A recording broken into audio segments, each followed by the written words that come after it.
नमस्कार दोस्तों, हिंदी कहानी इंडस्ट्री में आप सभी का स्वागत है। आज हम आपको स्वर्गारोहिणी पर्वत के बारे में बताएंगे। यहीं से युधिष्ठिर जिंदा स्वर्ग के लिए गए थे। तो आइए जानते हैं। द्वापर युग में राजपाट त्याग देने के बाद पांडवों और द्रौपदी ने मिलकर स्वर्ग की यात्रा सशरीर प्रारंभ की थी। जिस स्थान से यह यात्रा शुरू हुई थी वो आज भी मौजूद है।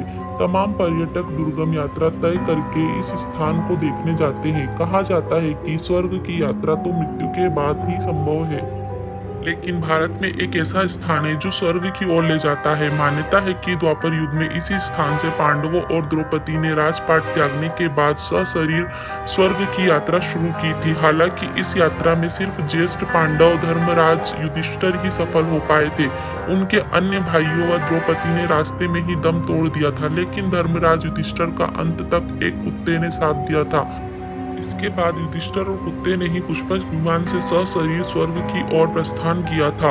यह स्थान उत्तराखंड में बद्रीनाथ धाम के पास मौजूद है और इसे स्वर्गारोहिणी के नाम से जाना जाता है। समुद्र तल से करीब 15,000 फीट की ऊंचाई पर स्थित स्वर्गारोहिणी का यह सौंदर्य इतना अद्भुत है कि एक बार व्यक्ति वहां पहुंच जाए तो उसका वापस लौटने का मन नहीं करता। यह क्षेत्र वर्ष भर बर्फ से ढका रहता है।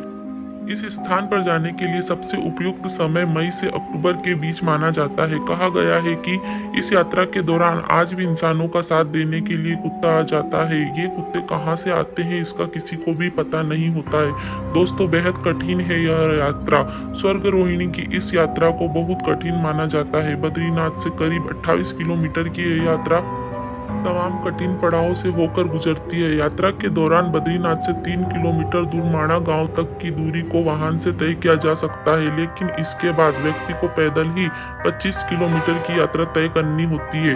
इस दौरान यात्री विशाल जंगल लक्ष्मी वन पार करना होता है। मान्यता है कि भगवान नारायण की तपस्या के दौरान बेर का वृक्ष बनकर छांव करने पर लक्ष्मी को इस वन में ही निवास करने का वरदान मिला था। इसके बाद पर्यटकों को सहस्त्रधारा और चक्र तीर्थ का आनंद मिलता है और आखिरी पड़ाव में सतोपंत झील मिलती है। मान्यता है कि पांडवों ने स्वर्ग की यात्रा आरंभ करने से पहले सतोपंत झील में स्नान किया था। यहाँ से ही अलकनंदा नदी का उद्गमन हुआ है।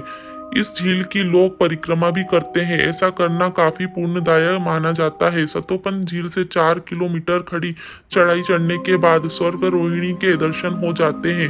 कहा जाता है यहाँ हर 11 पर ब्रह्मा, विष्णु व महेश स्वयं स्नान करने झील में आते हैं। इस पूरी यात्रा में करीब 3 से 4 दिन का समय लगता है। इस दौरान रास्ते में मौजूद गुफाओं में रात्रि विश्राम किया जाता है। दोस्तों, आपको हमारी यह कहानी कैसी लगी प्लीज़ कमेंट बॉक्स में ज़रूर बताइए। यदि आप हमारे चैनल पर नए हैं तो प्लीज़ हमारे चैनल को सब्सक्राइब कर लीजिए, बेल आइकन को प्रेस कर लीजिए ताकि आपको हमारी वीडियो का नोटिफिकेशन मिलता रहे।